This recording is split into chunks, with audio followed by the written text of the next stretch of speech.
Tough Talks with Damon on location, Washington, D.C. at the National United States Conference of HIV and AIDS. And I'm here with one of the most amazing legacy activist people who I have had the pleasure to get to know and be inspired by, Tez Anderson. Thank you. It's weird to be a legacy. You are! I'm the old guy now. Well, you have spoken to the rights and needs of people I did do that. living with HIV. And I'm proud of that. Before. I'm proud of the fact that it started so long ago.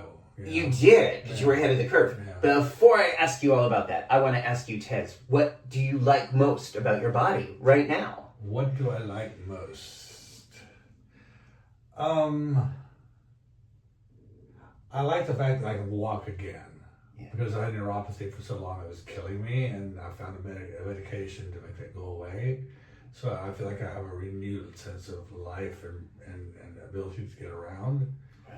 So I'm grateful for my feet, because you don't know how grateful you are until you don't have feet, until they hurt every time you walk, Now, for those who don't know, can you describe neuropathy and what that actually means? Well, neuropathy is nerve damage to your feet and to your extremities, hands and feet. For me, it was caused by early HIV medications that I took stupidly back in the old days. I've been on so many studies of HIV medications. I was the first AZT study back in the day, and one of them was a drug, I think it was DDI, that caused this weird thing where I had like a quarter in my shoe. It felt like that. And I kept taking my shoes off and not looking, where's the money? And it turned out to be this thing called neuropathy, which is a slow nerve damage, so that your feet become painful and they become tingly, and it's a whole process you go through. And eventually mine got to the place where they were painful when I was standing and numb when I was laying down. So it's hard to wrap your head around the fact that it's both painful and damaged. You can't feel anything. Right. How long do you remember taking DDI as the medication? It's been 30 plus years. But do you remember, how were you taking it a number of years? Or No, how long did it take for it to do this kind of damage? It was within a year. Yeah. And at the time, for those who don't know, I'm going to move this over. This was recommended. This was the primary medication recommended for people living with HIV before we had the current family of antiretroviral meds. Exactly. I mean, back in the day, there was only single therapies, which is why I'm multi-drug resistant, because I tried them all. And it was the fact that I was on the AZT trials and then on the DDI, D4T, I've been on so many trials now, I can't remember them all. But I take those drugs individually until they stop working. And as a result, now I'm on 3 medications for HIV. When everybody else is on 1 pill, I'm on 3 because of so many drug resistances. So today, your strain of HIV is treatable. It just takes a lot more medication than it would for someone typically who would be diagnosed today. I had been completely successfully undetectable for decades. Yeah. And then suddenly I had a blip. The last 2 tests I had, they were over 700, and I was like, okay, we gotta do something about this. And he started doing a new injectable, which has been kind of a journey in itself. But anyway, I'm back to being undetectable again. Yeah. And still living life and being able to walk. Which is great. How did you get that ability to get back to walking? I had a therapist, a psychiatrist, who prescribed my antidepressants. And I had just gotten off of all antidepressants because I hated that feeling of being both alive in the world, but also kind of numb to emotion. I wasn't happy, I wasn't sad, I couldn't cry. I asked him once, could I go off these medications for 5 days just to have a good cry? Because sometimes you just need a good cry. And the antidepressants were stifling all emotions. It felt like I was in the Netherlands. And he said, well, there's an antidepressant that has shown some efficacy against neuropathy. And skeptically and reluctantly, I took them. And within 2 days or 3, I started to feel these flippers being reborn on my feet. And within a week and a half or 2 weeks, I had no pain at all. Wow. It was remarkable how fast it happened. And that I've had no pain since. So you are not in pain. Your neuropathy is not present right now. My neuropathy is numb still, Uh-huh. but it's not painful. And that was thanks to the use of this medication. Yeah. Which medication? It's an antidepressant with a long generic name, and I don't remember. Okay. Is this the same thing as Neurontin? No, it's not It's Neurontin. different. Okay. I tried Neurontin and the other one, I forget what it's called. I tried everything. I tried all the medications. The pain medications, basically. They just didn't work. Okay. Anyway. Okay. Did the antidepressant also stifle your emotions the way others had? I can cry now, but it has to be really good. I mean, it has to be an especially moving commercial. Uh-huh. Any come to mind? No, not right now. No, right. Okay. No. Okay. So you have some ability to feel some spectrum of emotions. I do. It hasn't totally taken that away from you. It's numbed it somewhat, but it's not completely dead. Okay. I'm no longer a total zombie. Okay.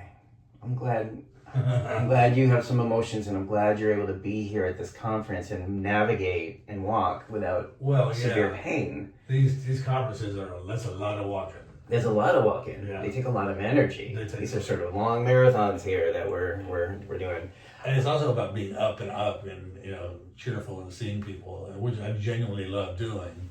But at the end of the evening, I go home and why am I so exhausted? All I've been doing is talking and cheerful and seeing people I adore. What's wrong with me? That's why I find it's nice to take a little bath during the day. It's perfect. Take a little break. Yes. Take a break. Just no big people around. Just having a break in the bath. One I need. See? Okay. So let me ask you. You were first diagnosed with AIDS, I believe, in 1983. Well, a little bit different. Okay. I was diagnosed with HIV in 86. Were they using that term in 86? Because I don't remember HIV being used as a medical term till like the early 90s. So it doesn't mean it wasn't. I don't think he said I had AIDS yet. Okay. Because at that point you had to have less than 500 T cells or an OI, opportunistic infection, to be categorized as having AIDS. Okay. So yeah. So that was 86. Yeah. Okay. And I learned later on, because I had a letter from a guy that I was dating in 81 who died, and we exchanged bodily fluids. Yeah. And he was a big hunky guy and worked in the civil service department of some sort, and he was traveling a lot. And he's like, "There's something wrong with." The last time I saw him, he said, "There's something wrong with my blood. I'm not sure what's going on. They're trying to figure it out."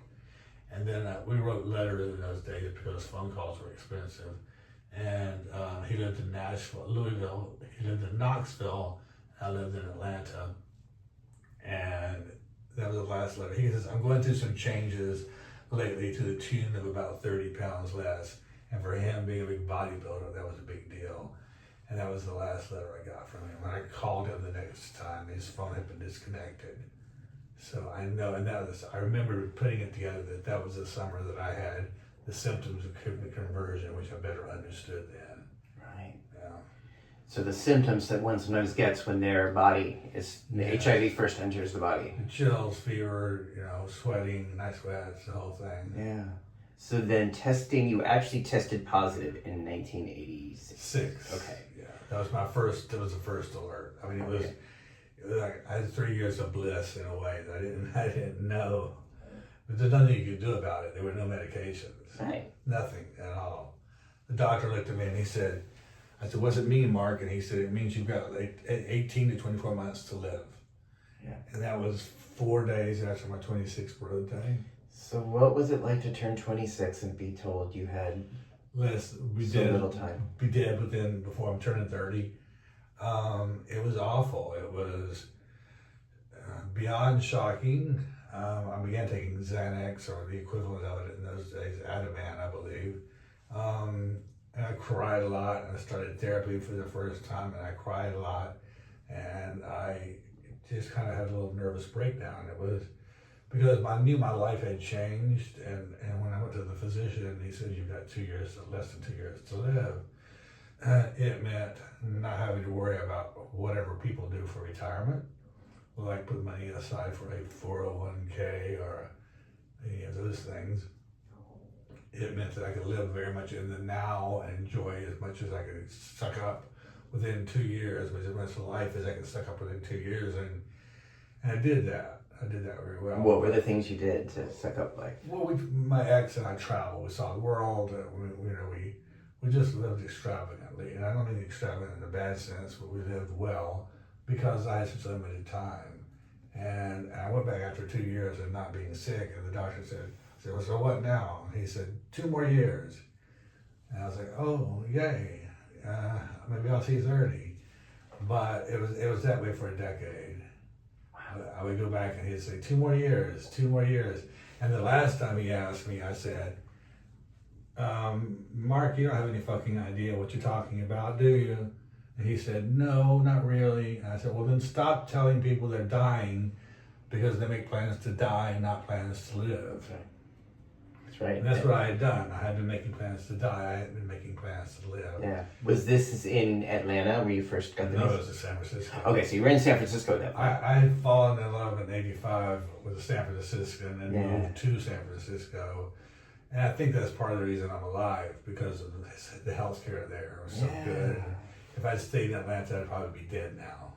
So I was wondering, when you were going through all this emotionally, did you have support? Were there people you could talk to about your feelings about getting this, diagnosis of 2 years or less to live? Well, my lover was one of the people, and my best friend in Atlanta, in San Francisco at that time, he seroconverted at the same time, or he tested positive at the same time that I did, because I had taken the test and he had taken the test, and they both came back positive. So we had that experience of going through a we had a new diagnosis together, and went through that together. Yeah. Let's have a partner in that. Wow. And again, for folks doing the math, let's do the math. You were 26 in 1986. And now I'm 66. Wow. That's 39 years later. Yeah. And you and all these doctors telling you you've got 2 years or less to live. Yeah. Look at it now. Beautiful ink and here in the tub with me. The ink was my way of saying I want to fucking live. That was my... When did you start getting the ink? 96, 97, around that time. We had a tiny one over here, and then a much bigger one later on. Wow. So when the current family of antiretrovirals came out, there was a lot of reason that a lot of people had to be skeptical. Oh, totally. And you had that experience with DDI. So what was your take on the meds at the time? Well, I was also on trials for Crixaban. Oh, wow. Yeah. Ooh, that was kind of intense. Well, yeah, it was. I mean, we took several pills a day because it was almost treated like monotherapy. It wasn't considered a sort of adjunct to other medications at that time. Sounds like you were still trusting, or at least willing to be trusting of the new meds. I was desperate. I wanted to live, and I was kind of desperate to do anything. And I have so many people that I know that didn't take any medications, and they're thriving today too. So I think the reason I'm still alive at 66 after 42 years with HIV is genetics. I mean, I think I ate dirt as a kid on a farm, and my family life is hardy farm people. So I think that's a lot of it. Wow. Because people often ask, how did I do it? And I don't have any clue. Wow. I just did. Luck and access to healthcare. Wow. When did you start to understand the concept of undetectable being untransmittable? I don't know what year it was now, 2014 maybe. I got a phone call from this guy, very excitedly. He was very excited. I mean, he was a real go-getter named Bruce. Yep. And he said, I want to meet you for lunch. And so we met in San Francisco when he was in town. He's like, do you know that if you take your medications, you don't pass on HIV? And I was like, well, yeah, I kind of do. And he's like, why are you talking about it? Why haven't you said so? I didn't come up with it was very aggressive, and I adored it. he asked, "Why aren't you talking about this?" And he says, "Undetectable equals uninfectious." I think it was uninfectious in those days. Now undetectable equals transmittable. And I didn't have that phraseology for it. And I thought, well, that's brilliant. And then I jumped on the bandwagon, and it was a U equals U ambassador for a number of years. Yeah. What did it feel like for you to really see and hear the science and the community support around this idea? Well, it was it was so new and so exciting and such a relief. Again, I had been having unprotected sex for a while before it became popular because I understood that. And I'm not even sure how I understood it. It just made sense to me. A lot of my work has just been based on logic, not so much on science. When you say unprotected sex, what does that entail? No, condomless. Condomless sex with partners who are not living with HIV? Right. Okay. Yeah. And my boyfriend at the time was HIV negative. Uh-huh. So as much help as he tried to be when I was seroconverting, I had seroconverted when I was talking about that. I learned I was positive. He understood it to a point. Right. And he was very supportive. But it was as best he could do with, being on the other side of it, knowing that he was safe. So it kind of became a way of living that he's going to die, Tez is going to die. So we have to do everything we can do to plant big trees and mature trees so he doesn't have to see them grow, and just weird things we did to sort of show we're fighting this disease. And the other thing that I did, it was, I think, part of my being able to be alive now, is that I was always open about my HIV status. I never had any shame around it. Even when I tested positive, I didn't ask why me. I knew why me. I was like, why not me? I knew my sexual history. I wasn't naive to that. Yeah. And so I never felt any shame about having the virus. And I hear a lot of people do. And for me, it was like, would I be ashamed of having a cold? I mean, it's just a virus too, mostly. So it's, I think that helped me sort of transcend above the pity party, if you want to call it that, or the sort of self stigma. I'm not a big fan of stigma. Mm-hmm. Say more about that. Well, I think you have to participate. In order for you to stigmatize me, I have to agree to be stigmatized. Mm. And if I say, you can say to me something about stigma, and I say, fuck you, I don't give a shit, I'm not going to take it on, then it lessens it for me. I don't have to take it up. Yeah. And that's probably coming from a position of white privilege and status and being in the world as a white man. Plenty of people who have much deeper experiences. And it all stems from religion, I being an atheist, I don't have any particular God to be beholden to or judging me or any of that stuff, so.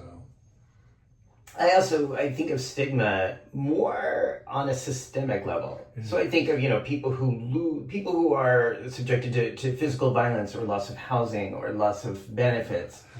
That I think of as stigma. Sure. When the PrEP thing was going on and everyone was calling me a Truvada whore, I was like, well, that's, it's like you said, I don't really care, I've been called everything. But I didn't have any consequences of significant value that came from that, so I didn't consider myself stigmatized. No, exactly. So it's part of it is us taking it on. And I think it's a message for everybody that don't buy it. Don't buy into it, and that will help relieve you of your symptoms of feeling stigmatized. Yeah. You don't feel it as much. So when you talk about stigma, and this I think is really, really one of the most exciting things, is what I've seen you do in your work and in your community, is help people who have been in a similar position, who are now turning 40, 45, 50, saying, wait a minute, I'm still here. Yeah. But what's going on? Where's my community? Where's my support? What's going on for me? And I proved all these doctors wrong, but for what? It was an interesting journey because that was my nervous breakdown. I think I had more upheavals from the fact of learning that I was going to live than learning I was going to die. Because when I started to die, I would jumped into books, death and dying, and Buddhists dying, and all this stuff around death, and I became okay with the idea of dying. What I wasn't okay with is when I started to turn, nearing 50, and was like, holy shit, I'm going to be an old man with AIDS, and I didn't have any money saved. I didn't have any concept of what a life would look like. I imagine myself being homeless and with AIDS and walking the streets. Okay, I'm a bit of a drama queen, but I did imagine the worst, and that took me down a rabbit hole that lasted about 5 years. It was trauma based, and I didn't realize it was trauma based on the notion that I was going to live. Right. And then that doesn't make a lot of sense to people, because I think they think, oh, you just learned you're going to live and you don't think that's a great thing. I mean, on some level, I did think that was a great thing. There's still the uncertainty of all those years of being told you're going to die and not being certain, and living in this uncertain world. I got very comfortable with uncertainty. What's the point of that? That this really hit, from what I'm hearing you say, this really hit around turning 50, this idea, wait, I'm not dying, I don't have to plan every year the way this is over. But the implications of that were devastating. They were, and no one was talking about it. I couldn't find anything about that. Right. And because I've always had a sort of I was always a psychology buff. I'm not a psychologist. I just read psychology books. Not just self-help books, but psychology books. It was a hobby of mine, if you will. I started researching the idea of trauma and its impact, and I kind of healed myself, if you will, because I remember going to a free clinic in San Francisco to talk about this with somebody. A lovely young man, just adorable, and I started telling him part of my story, and he began to cry. And I put my hand on his leg and said, hon, that's not how this works. You're supposed to be comforting me, and I'm not supposed to be comforting you. But it was a light bulb moment for me, because I realized only I know my experience, and am better suited to be able to talk about my experience in case there are other people going through it. That was in 2010, 2011. And so in 2013, I met with a group of guys every Thursday in a cafe, and we talk about some of these things, and they were having similar experiences.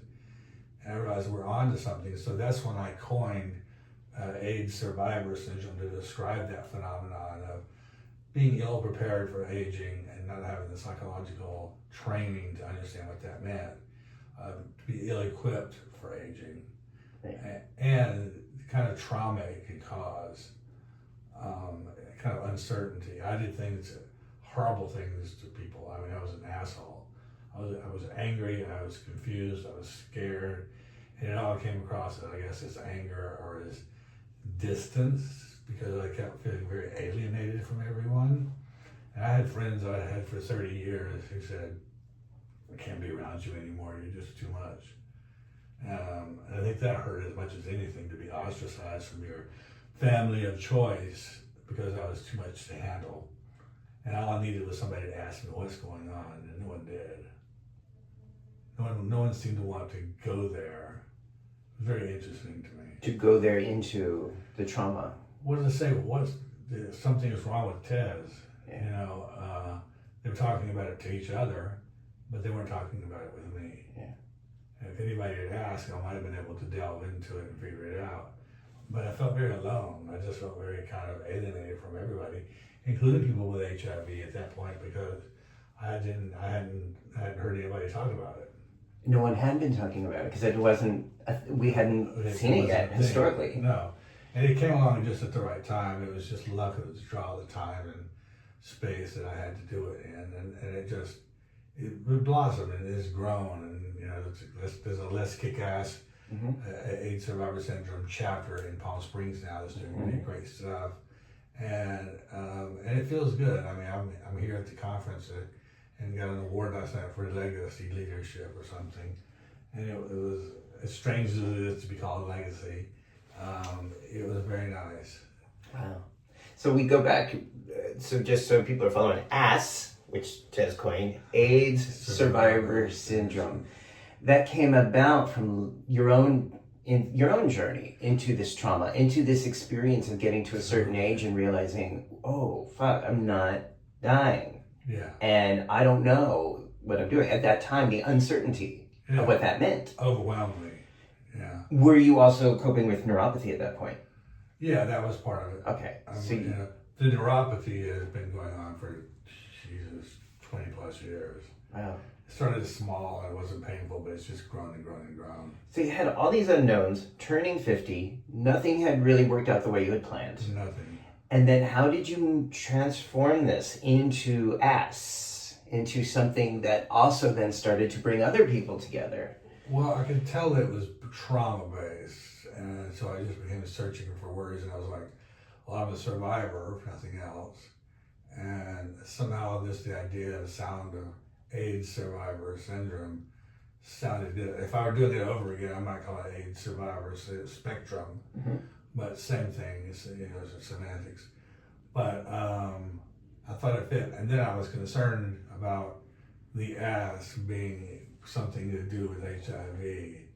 I was like, okay, we all know how we got it, most of us do, and it seemed a little bit in your face, but I decided to go with it and say fuck it, because I thought it was just in your face enough to be memorable.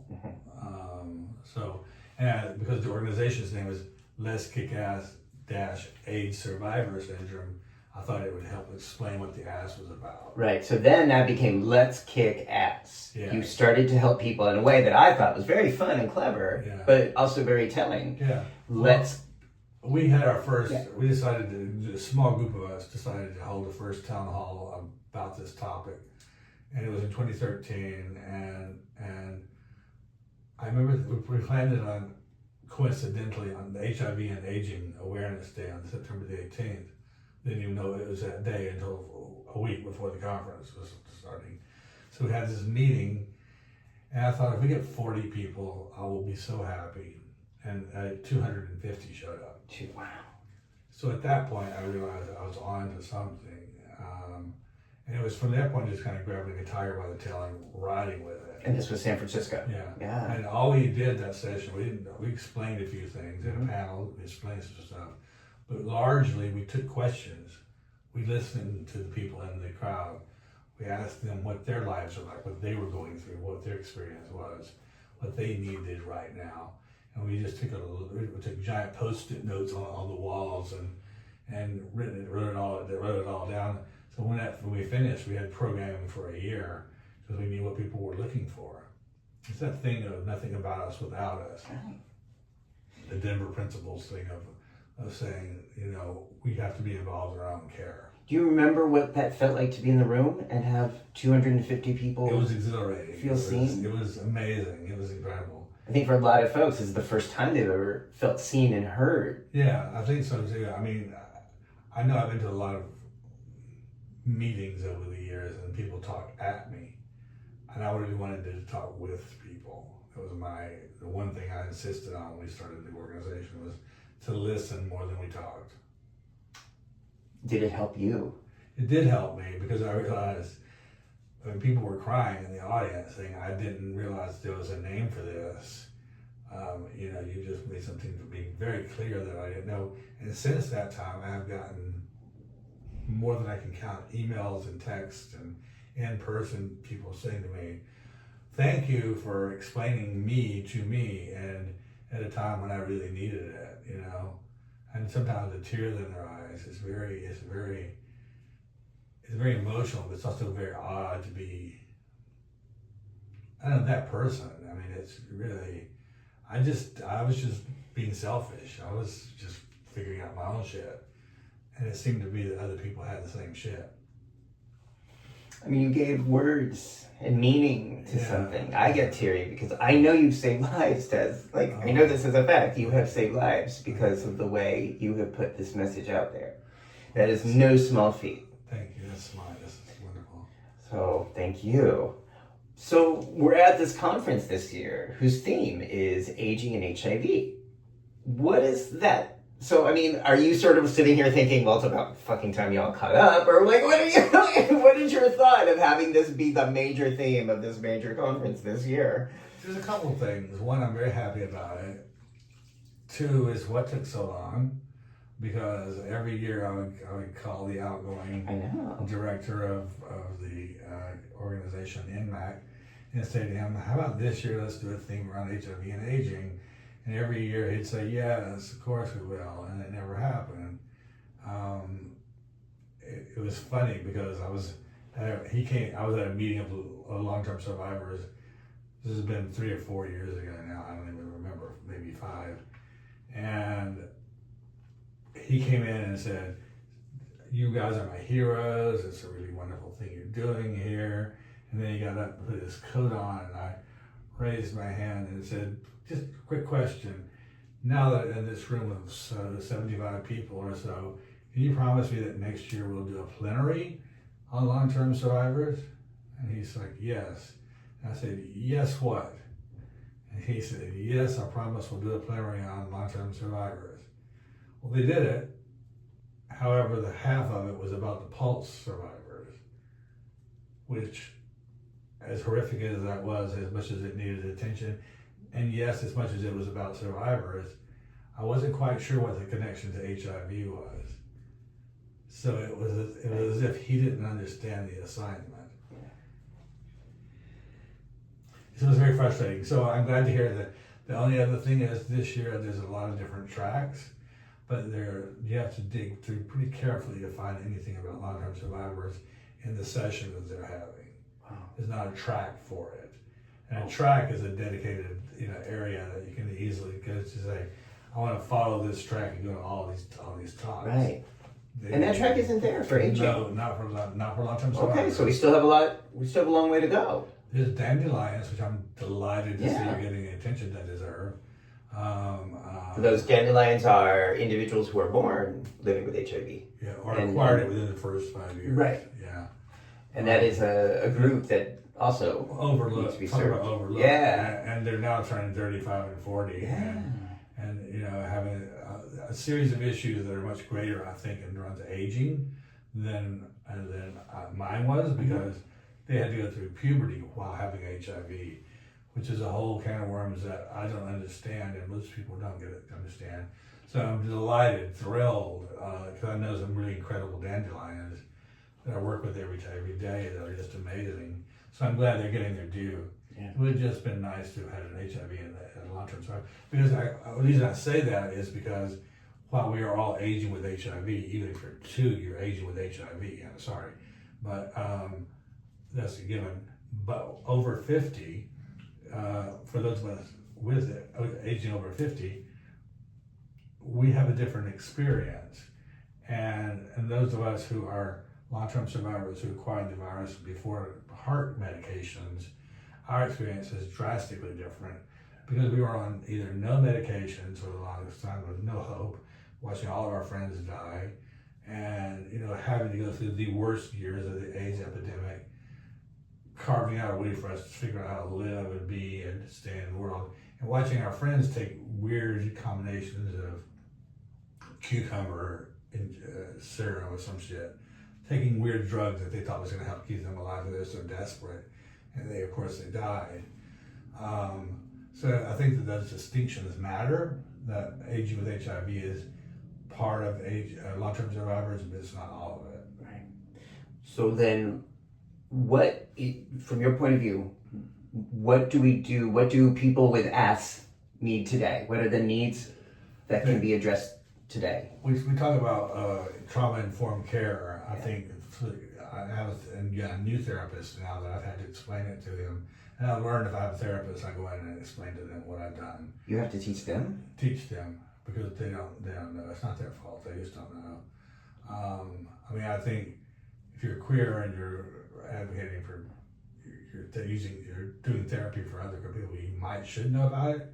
But I realize it hasn't reached that level. It's never been scientifically fully proven. We had some research on it that showed it was a real thing, but it stopped when the primary examiner, primary whatever, had a stroke and stopped just doing the work. Wow. So trauma-informed care. What does that mean to you? that means meeting people where they are, of listening to them and understanding, not going into a therapy session with preconceived notions, and really listening to that person. Because a lot of times, especially this, is buried beneath the surface. And so it's not very apparent that somebody might have AIDS survival syndrome. So you have to dig pretty hard to find it. But if someone's of a certain age and had HIV for a long time, that requires a special sense of empathy and understanding, and trying to meet people where they are living. What are the questions you wish a therapist would ask you? What is aging like for you? What's your experience of it? How is it that did you plan on aging, and how was that transition of going from, oh my God, I'm going to die, to, oh my God, I'm going to live?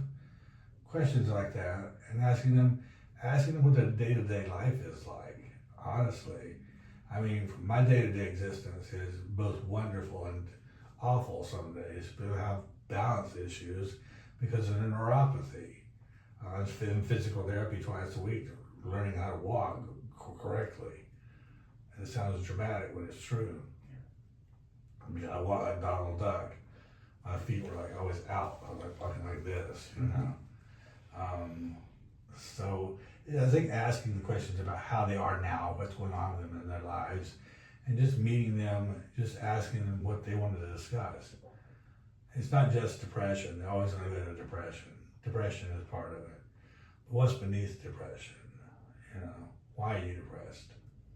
Do you realize how many times I've been to therapy and they don't ask me, why do you think you're depressed? Interesting. Do they talk to you about loneliness? No, I bring it up generally. Yeah. It does come up here a lot at these conferences. Oh, and I know for A.S.S, for a lot of people with AIDS survivor syndrome, this is a hot topic. You have to look at the reasons for that. I mean, we had friends we were close friends that died. And every time we make a new group of friends, they would die too. And after a while, you become gun shy, you know, of even making friends, of even wanting to go out and try to socialize.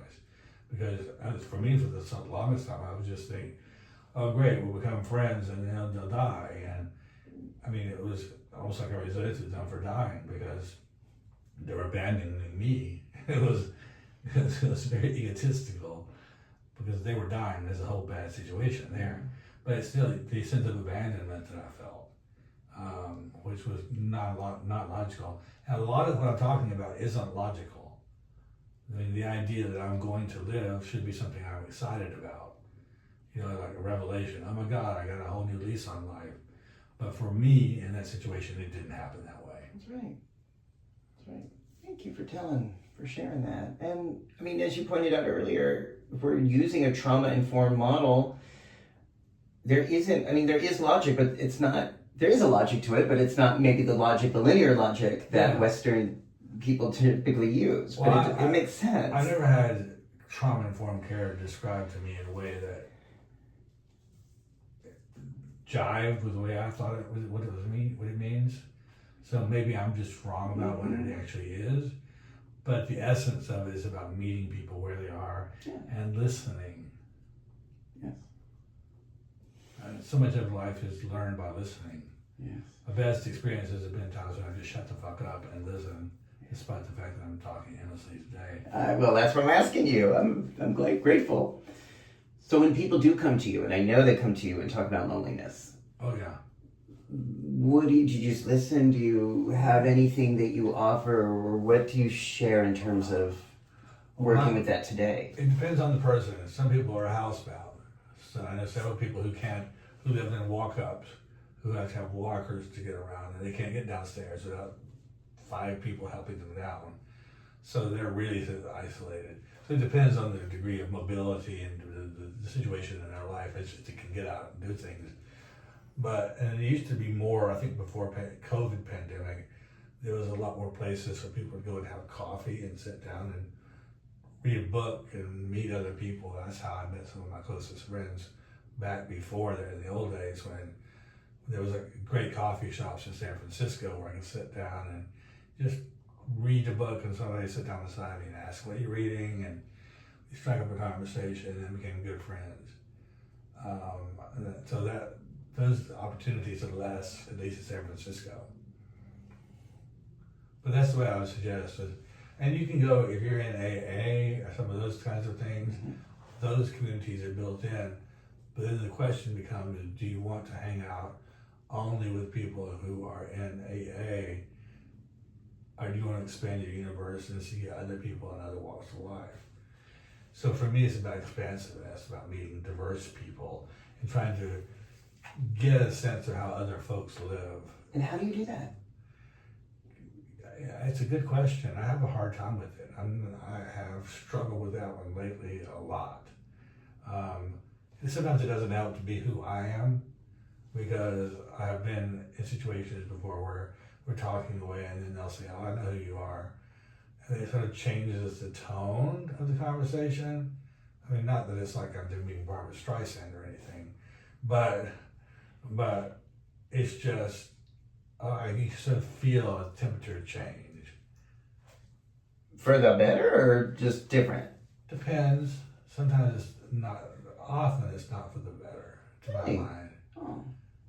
Yeah. There's a distance that starts to evolve. Sort of a separation? Yeah. Okay. Yeah. Okay.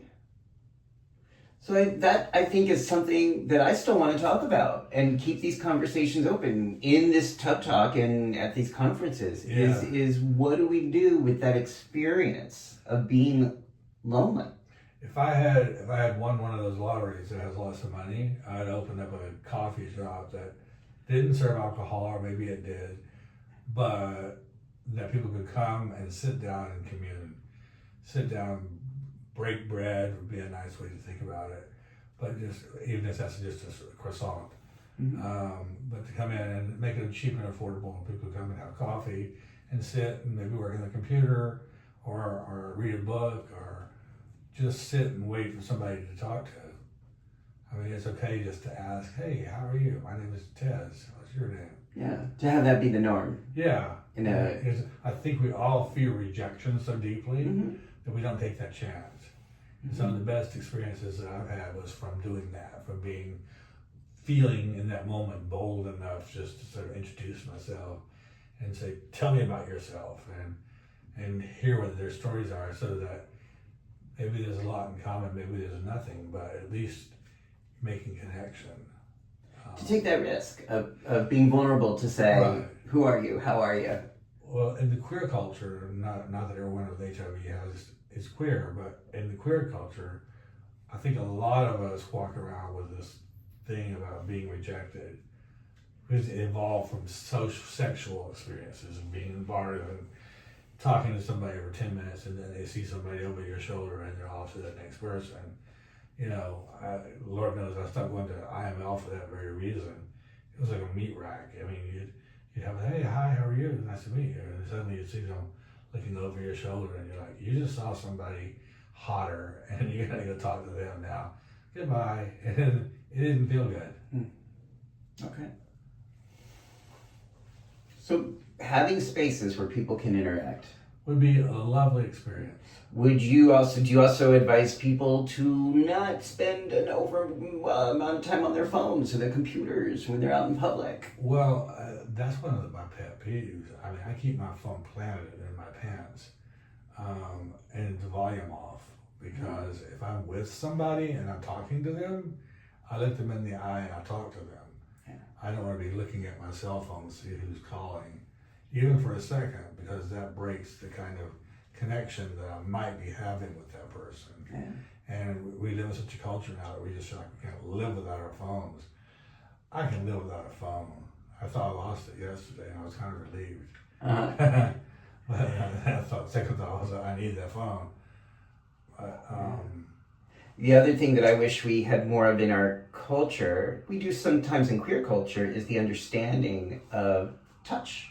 Yeah. And it's not just nice, it's actually medically necessary Yes. to have human touch and oxytocin. Yeah. And understanding that we're social creatures, Yeah. you know, that I personally thrive on it.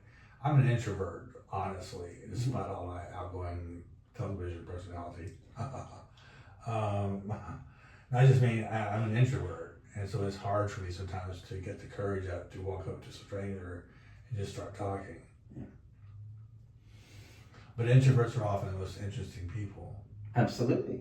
And again, I just wish this was more normalized, this notion of touch, talk, connection. Because I do think it wouldn't solve every problem, but it would certainly lend itself to a greater sense of being connected. Yeah. My natural inclination is not to touch, only I think because honestly I'm worried that it's going to be misconstrued as me wanting to have sex with you.